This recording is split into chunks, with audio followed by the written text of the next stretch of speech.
ಸುಧೀರ್,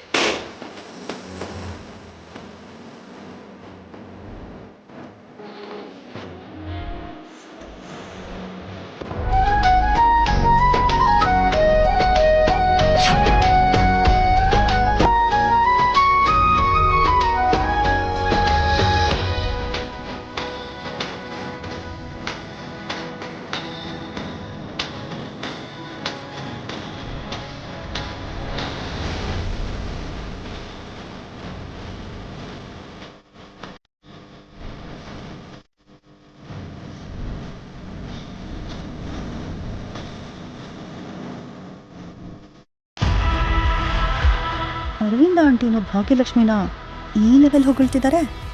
ಮಗನ್ನ ಕಾಪಾಡಿದಾಳೆ ಅನ್ನೋ ಗ್ರಾಟಿಟ್ಯೂಡ್ ಇದೆಯಲ್ಲ, ಅದಕ್ಕೆ ಸ್ವಲ್ಪ ಓವರ್ ಆಕ್ಟಿಂಗು. ನೋಡೋಣ ಇನ್ನೇನ್ ಮಾಡ್ತಾಳೋ. ವೆಲ್ಕಮ್ ಭಾಗ್ಯಲಕ್ಷ್ಮಿ, ಬಾ. Hi Bhagyalakshmi, thank you so much for coming. Hi Mitra sir. ನೀನು ಬಂದಿದ್ದು ತುಂಬ ಖುಷಿಯಾಯಿತು ಭಾಗ್ಯಲಕ್ಷ್ಮಿ. ಅಯ್ಯೋ ಏನ್ ಸರ್ ಇದು, ನೀವು ನನ್ನನ್ನ ಇನ್ವೈಟ್ ಮಾಡಿರೋದೇ ದೊಡ್ಡ ವಿಷಯ ಅಂದಮೇಲೆ ಇಲ್ಲಿಗೆ ಬರೋದು ನನ್ನ ಅದೃಷ್ಟ.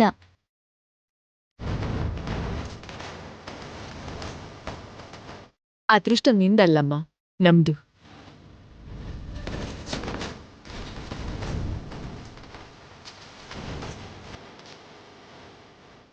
ನೀನೇನಾದ್ರೂ ಅವತ್ತು ಮಿತ್ರ ಪಕ್ಕದಲ್ಲಿ ಇಲ್ಲದೆ ಹೋಗಿದ್ರೆ ಮಿತ್ರ ಪರಿಸ್ಥಿತಿ ಏನಾಗ್ತಿತ್ತು?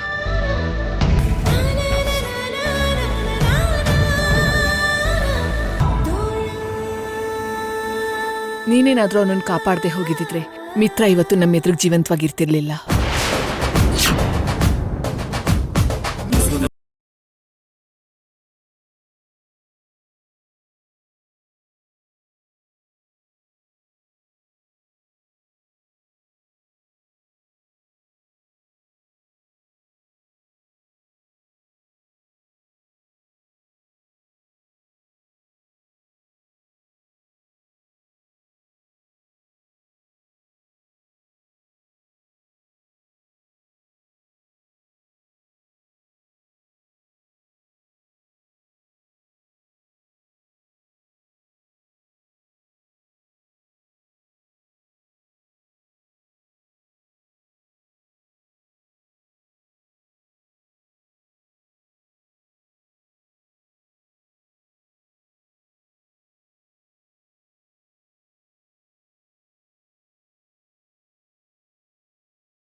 ಹಾಗೆ ಮಿತ್ರ ಸರ್ ಪ್ರಾಣನ ಕಾಪಾಡೋದು ನನ್ನ ಕರ್ತವ್ಯ ಅನ್ಕೊಂಡಿದ್ದೀನಿ.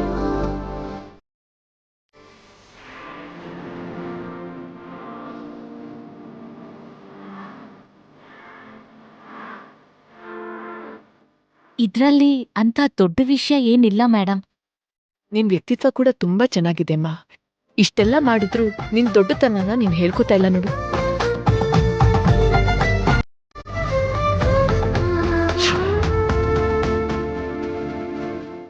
ನೀನ್ ನನಗೆ ತುಂಬಾ ಹಿಡಿಸ್ದೆ ಭಾಗ್ಯಲಕ್ಷ್ಮಿ.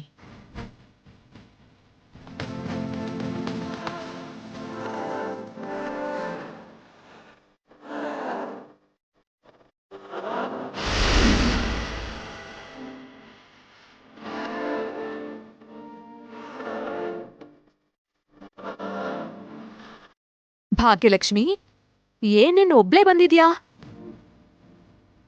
ನಿಮ್ಮಮ್ಮ ಅಪ್ಪ ಅಕ್ಕ ತಂಗಿ ಇವ್ರು ಯಾರನ್ನೂ ಕರ್ಕೊಂಬಂದಿಲ್ವಾ?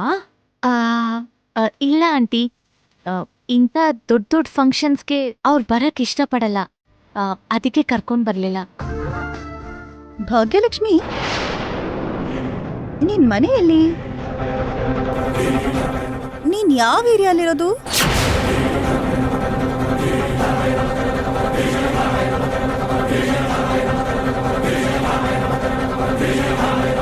ಹೇಳು ಭಾಗ್ಯಲಕ್ಷ್ಮಿ, ಬೆಂಗಳೂರಲ್ಲಿ ನೀವೆಲ್ಲಿರೋದು? ದೇವಯಾನಿ, ಈ ಹುಡುಗಿ ಎಲ್ಲಿದ್ರೆ ನಮಗೇನು, ಯಾರ ಮಗಳಾದ್ರೆ ನಮಗೇನು?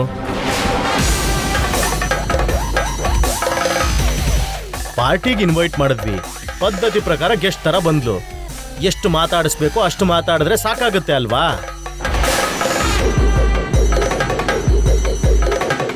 ಅಲ್ಲ, ಅದಕ್ಕಿಂತ ಹೆಚ್ಚಾಗಿ ಕೇಳುವಂತ ಅವಶ್ಯಕತೆ ಏನಿದೆ? ಜಸ್ಟ್ ಕ್ಯಾಶುಯಲ್ ಆಗಿ ಅವಳನ್ನ ಕೇಳಿದೆ ಅಷ್ಟೇ ಭಾವ. ನೋಡು ದೇವ್ಯಾನಿ, ಆ ಹುಡುಗಿ ಪರ್ಸನಲ್ ವಿಷಯ ಇಟ್ಕೊಂಡು ನಮ್ಗೇನಾಗ್ಬೇಕು? ಮಿತ್ರನ್ನ ಕಾಪಾಡಿದ್ಲು, ಅವನ್ಗೆ ಅವಾರ್ಡ್ ಸಿಗೋ ಹಾಗೆ ಕೂಡ ಮಾಡಿದ್ಲು. ಅವಳಿಗೆ ಥ್ಯಾಂಕ್ಸ್ ಹೇಳ್ಬೇಕು ಅನ್ನಿಸ್ತು, ಹೇಳ್ದೆ, ಆಗೋಯ್ತು.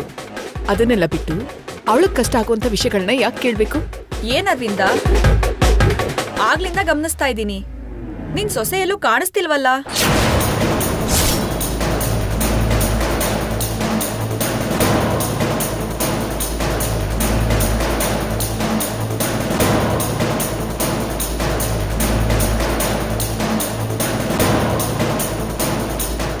ನಿನಗೆ ಗೊತ್ತಿಲ್ವಾ ಪದ್ಮಾವತಿ, ಅರವಿಂದನ್ ಮಗ ಸೊಸೆ ಡಿವೋರ್ಸ್ವರೆಗೂ ಹೋಗಿದ್ದಾರೆ.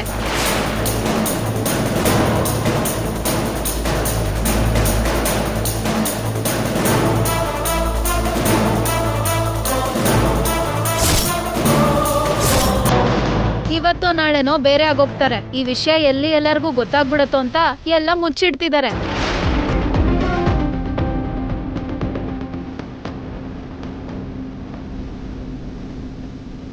ಇದ್ ನಿಜನ ಅರವಿಂದ? ಆದ್ರೂ ಆಸ್ತಿ ಎಷ್ಟಿದ್ರೇನ್ ಪ್ರಯೋಜನ ಹೇಳು? ಎಲ್ರೂ ಬಂದಾಗ ಕುಟುಂಬದವರೆಲ್ಲ ಒಟ್ಟಿಗೆ ಕಾಣಿಸಿದ್ರೇನೆ ಚಂದ.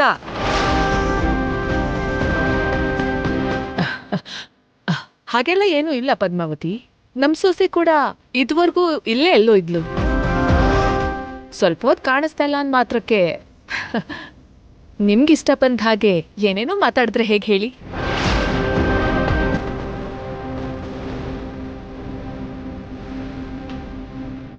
ಸುಧೀರ್, ಮೇಡಮ್, ಭಾಗ್ಯನ್ ಬರೋದಕ್ಕೆ ಹೇಳು. ಸರಿ ಮೇಡಮ್.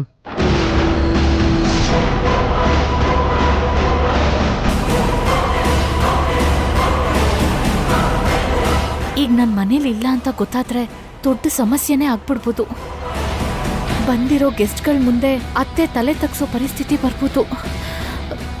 ಎಲ್ರೂ ಈಗ ಹುಡ್ಕಾಡೋಕ್ ಶುರು ಮಾಡಿದ್ರೆ ಭಾಗ್ಯನೇ ಭಾಗ್ಯಲಕ್ಷ್ಮಿ ಅಂತ ಗೊತ್ತಾಗ್ಬಿಡ್ಬೋದು. ಈಗೇನ್ ಮಾಡೋದು?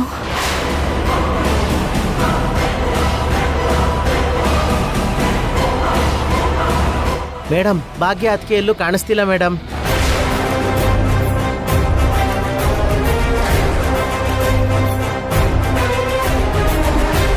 ಕಾಣಿಸ್ತಾ ಇಲ್ವಾ? ಮನೆಯೆಲ್ಲ ಸರಿಯಾಗಿ ನೋಡಿದ್ಯಾ? ನೋಡ್ದೆ ಮೇಡಮ್, ಎಲ್ಲೂ ಕಾಣಿಸ್ತಾ ಇಲ್ಲ. ಮೇಲಿರ್ತಾಳೇನೋ, ಒಂದ್ಸಲ ಹೋಗಿ ನೋಡ್ಕೊಂಡ್ ಬಾ. ಸರಿ ಮೇಡಮ್.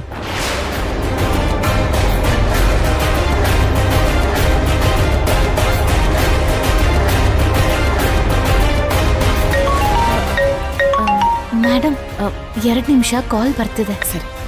ಹಲೋ.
ಭಾಗ್ಯ, ನೀನ್ ಇಲ್ಲೇ ಇದೆಯೇನಮ್ಮ?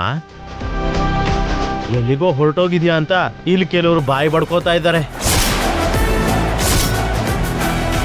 ಏನ್ ಮಾವ, ಇಲ್ಲಿ ನನ್ನ ಅವಶ್ಯಕತೆ ಏನಾದ್ರೂ ಇತ್ತಾ?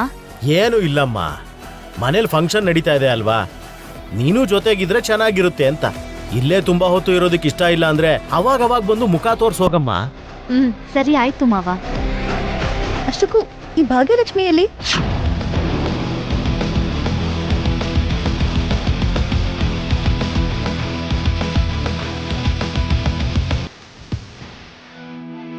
ಇಷ್ಟೊತ್ವರೆಗೂ ಇಲ್ಲೇ ಇದ್ಲಲ್ಲ, ಅಷ್ಟು ಬೇಗ ಎಲ್ಲೋಟೋಗ್ಬಿಟ್ಲು? ನಾನು ಹೋಗಿ ನೋಡ್ತೀನಿ. ಅವಳೇನೋ ಕಾಲ್ ಬಂದಿದೆ ಅಂತ ಹೋಗಿದ್ದಾಳೆ, ಮಧ್ಯದಲ್ಲಿ ಹೋಗಿ ಡಿಸ್ಟರ್ಬ್ ಯಾಕೆ ಮಾಡಬೇಕು? ಅವಳು ಬರ್ತಾಳೆ ಬಿಡು. ಇಲ್ಲಿ ಭಾಗ್ಯನ್ಗಿಂತ ಭಾಗ್ಯಲಕ್ಷ್ಮಿ ಅವಶ್ಯಕತೆನೇ ಜಾಸ್ತಿ ಇದೆ. ಬೇಗ ಹೋಗಿ ಭಾಗ್ಯಲಕ್ಷ್ಮಿಯಾಗಿ ಬರೋದೇ ಒಳ್ಳೇದು.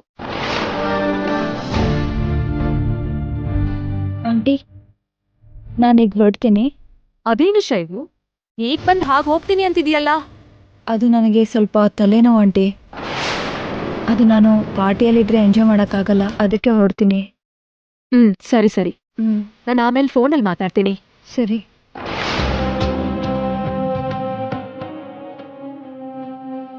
ವಿವೇಕ್ ಹತ್ರ ಮಾತಾಡಕ್ಕಂತ ಹೋದವಳು ಖುಷಿಯಿಂದ ಬರೋದ್ ಬಿಟ್ಟು ಹೀಗೆ ಡಲ್ಲಾಗಿ ಬಂದ್ಲಲ್ಲ. ಇನ್ನೂ ಸ್ವಲ್ಪ ಹೊತ್ತು ಇಲ್ಲೇ ಇರ್ತಾಳೆ ಅನ್ಕೊಂಡೆ, ಇದ್ದಕ್ಕಿದ್ದಂಗೆ ಹೊರಟೋಗ್ಬಿಟ್ಲಲ್ಲ. ಏನೋ ನಡೆದಿದೆ. ಇವರಿಬ್ಬರ ಮಧ್ಯೆ ಏನ್ ಮಾತುಕತೆ ನಡೆದಿರ್ಬೇಕು? ಒಂದ್ ನಿಮಿಷ, ಬಂದೆ. ವಿವೇಕ್, ಏನ್ ಮಾಮ್? ಶೈಲಜಾ ಜೊತೆ ಏನ್ ಮಾತಾಡ್ದೆ? ಶೈಲು, ನಾನು ಹೇಳಿದ್ನೆಲ್ಲ ಮಾಮಿಗೆ ಹೇಳ್ಬಿಟ್ಲ ಹೇಗೆ? ನಿನ್ನೆ ಕಣೋ, ಶೈಲಜಾ ಹತ್ರ ಏನ್ ಮಾತಾಡ್ದೆ? ಇನ್ನೇನ್ ಮಾತಾಡ್ತೀನಿ? ಹೇಗಿದ್ಯಾ, ತಿಂದ, ಟೈಮಿಗೆ ನಿದ್ದೆ ಮಾಡ್ತಾ ಇದೀಯಾ ಅಂತ ಕ್ಯಾಶುಯಲ್ ಆಗಿ ಮಾತಾಡ್ದೆ ಅಷ್ಟೇ. ನೀನು ಕ್ಯಾಶುಯಲ್ ಆಗಿ ಮಾತಾಡಿದ್ದಕ್ಕೆ ಅವಳ ತಲೆನೋವು ಅಂತ ಹಾಗೆ ಹೋಗ್ಬಿಟ್ಲಾ? ಏನು, ಶೈಲಜೆಗೆ ತಲೆನೋವು ಬಂತ? ಅದಕ್ಕೆ ಹೋಗ್ತೀನಿನ್ಲಾ? ಸಂತೋಷವಾಗಿ ನಿನ್ ರೂಮಿಗೆ ಬಂದಿದ್ ಶೈಲು ಯಾವ್ದೋ ಸಂತಾಪದ ಸಭೆಗೆ ಬಂದ್ ಹೋಗೋ ಹಾಗೆ ಇಲ್ಲಿಂದ ಹೋದ್ಲು. ಅವಳು ಹೋಗುವಾಗ ಮುಖದಲ್ಲಿ ನಗು ಕಾಣಿಸ್ಲಿಲ್ಲ, ಅವಳ ಕಣ್ಣಲ್ಲಿ ಆನಂದ ಕಾಣ್ಲಿಲ್ಲ. ಉತ್ಸಾಹದಿಂದ ಬಂದವಳು ಯಾಕೋ ಅಳ್ತಾ ಹೋದಂಗ್ ಅನ್ಸ್ತು ನನ್ಗೆ. ಅದಕ್ಕೆ ನೀನೇನು ಕಾರಣ ಅಲ್ಲ ತಾನೆ? ಅವಳತ್ರ ಅತಿಯಾಗಿ ಮಾತಾಡ್ಲಿಲ್ಲ ಅಲ್ವಾ? ಮಾಮ್, ನನ್ ಮೇಲೆ ಅನುಮಾನನಾ? ಅವಳ ಹತ್ರ ನನ್ಗೆ ಆ ರೀತಿ ಮಾತಾಡೋಕೆಲ್ಲ ಏನಿರುತ್ತೆ? ನೀನು ಕೂಡ ಸಂಜನಾ ತರ ಮದುವೆ ಇಷ್ಟ ಇಲ್ಲ, ಹುಡುಗಿ ಇಷ್ಟ ಇಲ್ಲ ಅಂತ ಏನೇನೋ ಬೇಡ್ದಿರೋ ಕಾರಣಗಳೆಲ್ಲ ಮನ್ಸಲ್ಲಿ ಇಟ್ಕೊಂಡಿದ್ಯಾ ಅಂತ ನಂಗ್ ಚಿಕ್ಕ ಡೌಟ್. ನೋಡು ವಿವೇಕ್, ಜಗದೀಶ್ವರಿ ಮನೆಗೆ ಸಂಜನಾ ಸೊಸೆ ಆಗ್ಬೇಕು ಅಂತ, ನೀನು ಅಳಿಯ ಆಗ್ಬೇಕು ಅಂತ ನಾನ್ ಯಾವತ್ತೋ ನಿರ್ಧಾರ ಮಾಡ್ಬಿಟ್ಟಿದೀನಿ. ಆ ನಿರ್ಧಾರ ಚೇಂಜ್ ಆಗಲ್ಲ, ಯಾರಿಗೂ ಮಾಡಕ್ಕೂ ಬಿಡಲ್ಲ. ಅದನ್ನ ನೆನ್ಪಲ್ಲಿಟ್ಕೊಂಡು ನೀನು ಸಂಜನಾ ಸುಮ್ನಿದ್ರೆ ಒಳ್ಳೇದು. Mom, what is this? ಕೆಳಗೆ ಎಲ್ರೂ ಹ್ಯಾಪಿಯಾಗಿ ಸೆಲೆಬ್ರೇಟ್ ಮಾಡ್ತಾ ಇದ್ರೆ ನೀನ್ ಇಲ್ಲಿ ನನ್ಗೆ ಕ್ಲಾಸ್ ತಗೋತಾ ಇದೀಯಾ? ವಿವೇಕ್, ಮಾತ್ ಬದಲಾಯಿಸ್ಬೇಡ. ಒಂದ್ ಮಾತ್ರ ನೆನ್ಪಿಟ್ಕೋ, ಸಂಜನಾಗೆ ಸಂತೋಷ್ಗೆ ಮದ್ವೆ ಆದ್ಮೇಲೆ ನಿನಗೂ ಶೈಲಜಾಗೆ ಮದ್ವೆ ಆಗೋದು ಫಿಕ್ಸ್. ಅದಕ್ಕೆ ಪ್ರಿಪೇರ್ ಆಗು. ಮನ್ಸಲ್ಲಿ ಯಾವುದೇ ತರ ಬೇರೆ ಆಲೋಚನೆಗಳು ಇಟ್ಕೋಬೇಡ, ಅರ್ಥ ಆಯ್ತಾ? ಮಾಮ್, ಮೊದ್ಲು ಸಂಜನಾಗೆ ಸಂತೋಷ್ಗೆ ಮದ್ವೆ ಆಗ್ಲಿ, ಆಮೇಲೆ ನನ್ ಬಗ್ಗೆ ನಾವು ಯೋಚನೆ ಮಾಡೋಣ. ಆಲ್ರೆಡಿ ಡಿಸಿಷನ್ ತಗೊಳ್ಳೋದು ಮುಗ್ದಿದೆ, ಇನ್ಯಾವ ಡಿಸ್ಕಷನ್ ಇರಲ್ಲ, ನೆನ್ಪಿಟ್ಕೋ.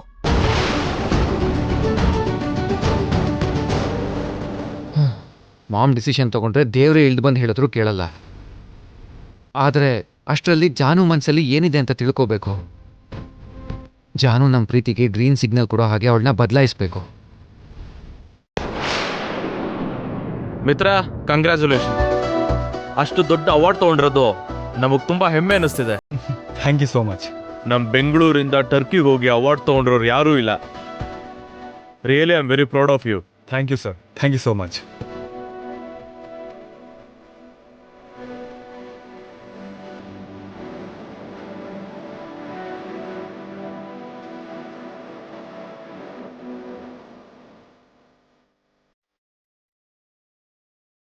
ಮಾವ, ಹಾ, ದೇವ್ರ ದೀಪಗಳನ್ನ ಹಚ್ಚಿ ಪೂಜೆ ಮಾಡೋ ಸಮಯ ಬಂತು. ಈಗ ಈ ಅಮೃತಗಳಿಗೆ ದಾಟ್ ಹೋದ್ರೆ ಪೂಜಾ ಫಲ ಸಿಗೋದಿಲ್ಲ. ಈಗ ನಾನು ಏನ್ ಮಾಡೋದು ಅರ್ಥ ಆಗ್ತಿಲ್ಲ ಮಾವ. ಎಲ್ಲರೂ ಅವ್ರವ್ರ ಗಡಿಬಿಡಿಲಿ ಅವ್ರಿದ್ದಾರೆ. ಭಾಗ್ಯ, ಹೋಗಿ ನಿನ್ನ ರೂಮಲ್ಲಿ ಪೂಜೆ ಮಾಡ್ಕೊಂಡು ಮತ್ತೆ ಬಂದ್ಬಿಡು. ಏನಾದರೂ ಆದರೆ ನಾನು ಪ್ಯಾಚ್ ಮಾಡ್ತೀನಿ, ಹೋಗು. ಯಾಕೋ ಸ್ವಲ್ಪ ಗಾಬರಿ ಆಗ್ತಿದೆ ಮಾವ. ಇಲ್ಲಿ ನಿನ್ನನ್ನು ಯಾರೂ ಗಮನಿಸ್ಕೊಳ್ಳೋ ಪರಿಸ್ಥಿತಿಲಿ ಇಲ್ಲಮ್ಮ. ಹೋಗಿ ಪೂಜೆ ಮುಗಿಸ್ಕೊಂಡು ಬಂದ್ಬಿಡು, ಬೇಗ ಹೋಗು. ಸರಿ ಆಯ್ತು ಮಾವ.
ಮನೀಷಾ ಯಾರನ್ನ ನೀನು ಅಷ್ಟು ಹುಡುಕ್ತಿದ್ಯಾ? ಭಾಗ್ಯಲಕ್ಷ್ಮಿ ಕಾಣ್ತಿಲ್ಲ ಆಂಟಿ. ಹೌದು ಮನೀಷಾ, ಎಲ್ಲ ಹೋಗಿರ್ತಾಳೆ? ಸ್ವಲ್ಪ ಹೊತ್ತು ಕಾಣಿಸ್ಕೋತಾಳೆ, ಸ್ವಲ್ಪ ಹೊತ್ತು ಮಿಸ್ ಆಗ್ಬಿಡ್ತಾಳೆ.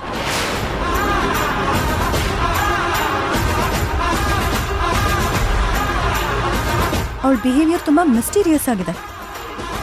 ಎಸ್ ಮನೀಷಾ, ನಾನ್ ಕೂಡ ಗಮನಿಸ್ತಾನೆ ಇದ್ದೀನಿ. ಆದ್ರೂ ಆ ಹುಡುಗಿ ಎಲ್ರ ಜೊತೆ ಇರೋದನ್ ಬಿಟ್ಟು ಎಲ್ ಹೋದ್ಲು?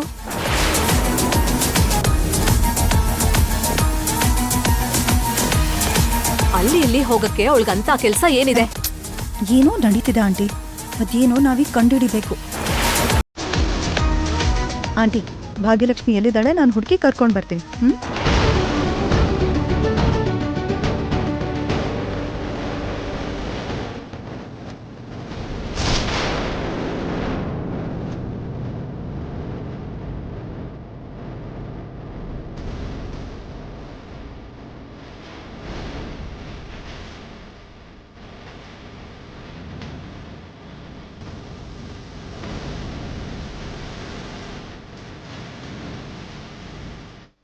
ಮನೀಷಾ, ಮನೀಷಾ, ಏನ್ ಅಂಕಲ್? ಸ್ವಲ್ಪ ದಾಹ ಆಗ್ತಿದ್ಯಮ್ಮ, ನನಗೆ ಕುಡಿಯಕ್ಕೆ ನೀರು ತಂದು ಕೊಡ್ತೀಯಾ? ಪಾರ್ಟಿ ಎಲ್ಲ ಬಿಟ್ಟು ಇಲ್ಲಿ ಬಂದು ಕುಡಿಯಕ್ ನೀರ್ ಕೇಳ್ತಿದ್ದೀರಲ್ಲ ಅಂಕಲ್? ಸುಧೀರ್ನ ಕೇಳಿದ್ರು ಕೊಡ್ತಿದ್ನಲ್ವಾ? ಸುಧೀರು ಎಲ್ರಿಗೂ ಸರ್ವ್ ಮಾಡ್ಕೊಂಡು ಬ್ಯುಸಿ ಇದ್ದಾನಮ್ಮ.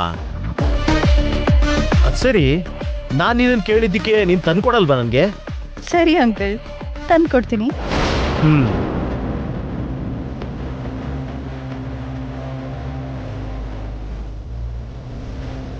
ಅಮ್ಮ ಭಾಗ್ಯ, ಮಾವ, ನಿನ್ ಪೂಜೆ ಮುಗೀತೇನಮ್ಮ? ಈಗ ತಾನೇ ಆಯ್ತು ಮಾವ. ಬೇಗ ಹಾಲಿಗೆ ಹೋಗಮ್ಮ, ಆ ಮನುಷ್ಯಾಗೆಲ್ಲ ಡೌಟ್ ಬಂದಂಗಿದೆ. ನಿನ್ ರೂಮ್ಗೆ ಬಂದ್ಬಿಡ್ತಾ ಇದ್ಲು, ಸ್ವಲ್ಪದ್ರಲ್ಲಿ ಮಿಸ್ ಆಯ್ತು. ಇಲ್ಲ ಅಂದಿದ್ರೆ ನೀನು ಈ ಗೆಟಪ್ಪಲ್ಲಿ ಸಿಕ್ಕಾಕೊಂಡ್ಬಿಡ್ತಿದ್ದೆ. ಮನೀಷಾ ಯಾಕೆ ಇಲ್ಲಿವರೆಗೂ ಬಂದಿದ್ಲು? ಅಲ್ಲ, ಅವಳಗ್ ನನ್ ಮೇಲೆ ಯಾಕೆ ಡೌಟ್ ಬಂದಿದೆ? ಏನೋನಮ್ಮ, ಅದೆಲ್ಲ ಆಮೇಲೆ ಮಾತಾಡೋಣ. ಮೊದಲು ನೀನೀಗ ಹೊರಡು ಬಾ.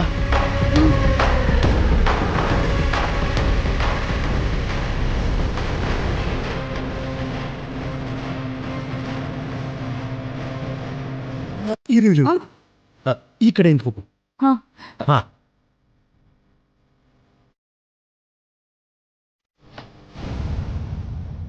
ಅಂಕಲ್, ನೀರ್ ತಗೊಳ್ಳಿ. ಅಯ್ಯೋ, ಅವಾಗ್ಲೇ ಬಾಯಾರಿಕೆ ಆಯ್ತು, ಇವಾಗೇನಿಲ್ಲ ಬಿಡಮ್ಮ. ಒಂದ್ ಕೆಲಸ ಮಾಡು, ನೀನೇ ಕುಡಿದು ಬಿಡಮ್ಮ.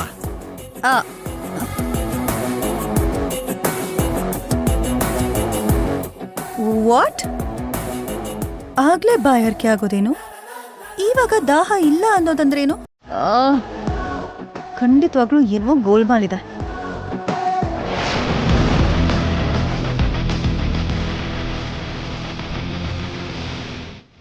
ಆಂಟಿ, ಒಂದ್ ಕಡೆ ಭಾಗ್ಯಲಕ್ಷ್ಮಿ ಕಾಣಿಸ್ತಿಲ್ಲ, ಇನ್ನೊಂದ್ ಕಡೆ ಈ ಭಾಗ್ಯನೂ ಕಾಣಿಸ್ತಿಲ್ಲ. ಇವರಿಬ್ರು ಅದ್ ಎಲ್ಲಿ ಹೋಗ್ತಿದ್ದಾರೆ? ಮಧ್ಯೆ ಮಧ್ಯೆ ಎಲ್ಲಿ ಕಳ್ದೋಗ್ಬಿಡ್ತಾರೆ? ನನ್ಗೂ ಕೂಡ ಅದೇ ಅರ್ಥ ಆಗ್ತಿಲ್ಲ ಮನೀಷಾ. ಛೆ!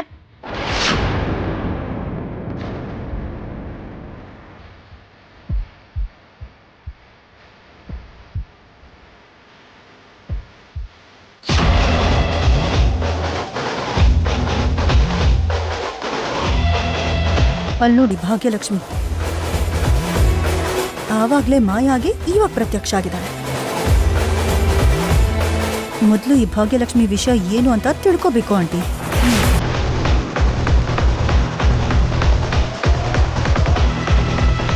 ಭಾಗ್ಯಲಕ್ಷ್ಮಿ,